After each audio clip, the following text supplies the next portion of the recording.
පාතහේවාහට මාරස්සන වෙළමැද අම්බලම මහනුවරට අයත් හොඳින් ශේෂ වෙලා තිබෙන පැරණිම අම්බලම් වගේම ඊටම දර්ශනීය අම්බලමක් හැටියට සැලකන්න පුළුවන් මේ මාරස්සන වෙළමැද අම්බලම.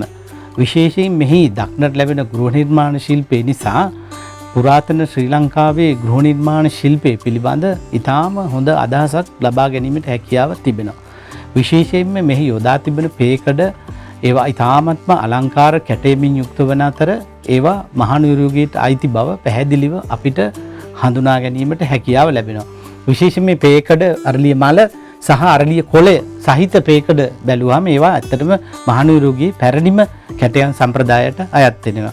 ජනප්‍රවාදයට අනුව නම් මේ අම්බලමට මෙහි ගෙනල්ලා තියෙන මේ පේකඩ සහිත කණු හඟුරංකිත මාලිගයෙන් ගෙනාපුවා කියලා සමහරු සඳහන් කරනවා ගොඩමුන්න අම්බලමට වගේම.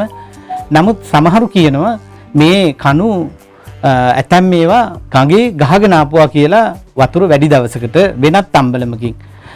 කොහොම නමුත් එක මෙහි කණුවක තියෙන වෙනසකුත් දක්නට ලැබෙනවා. ඒ අනුව අනික් කණු සකසලා තියෙන්නේ පැරණි කණුව බලාගෙන කියලා මතයක් තියෙනවා. කොහොම නමුත් අම්බලමක් සැකසීමේදී යොදා ගන්නා ක්‍රමවේදයක් ශිල්පීය ක්‍රමයන් මෙහි හැම දෙයක්ම දක්නට ලැබෙනවා.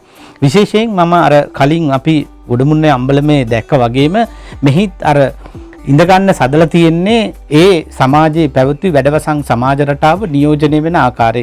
ඉහළ කුලයට ඉහළ ඉඳ ගැනීම සඳහා පහළ අයට පහළ ඉඳ ගැනීම සඳහා තමයි සකසලා තියෙන්නේ. නමුත් මේවත් පුරාවිද්‍යා දෙපාර්තමේන්තුවෙන් එක හා සමානව සකසලා තියෙනවා.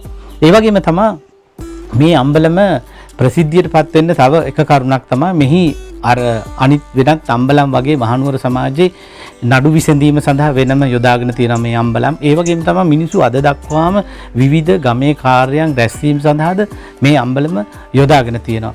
ඒ වගේම තමයි විශේෂත්වය නම් මේ අර ගොඩමුන්න අම්බලමේ අපි දැක්ක හා සමානවම මෙහි ඉස්සෙල්ලාම අස්වැන්න ලබා ගත්තාම ඒ කිරිහාර පාත්‍රයේ සැකසීම කරන්නේ මේ ස්ථානයේ ඉඳලා. ඒ වගේම තමයි මේ සැකසීම කිරීමෙන් අනතුරුව එය රන්සිවිගේක තියාගෙන විහාරයට රැගෙන යන ආකාරයක් දක්නට ලැබුණා. දැන් ඇත්තටම මුල් යුගයේදී නම් උඩරට සමාජය තුල රජතුමත් මේකට පෞද්ගලිකවම සහභාගී වෙලා තියෙනවා.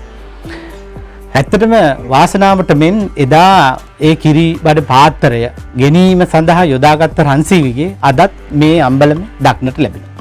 ඒකයි මේ විශේෂත්වය.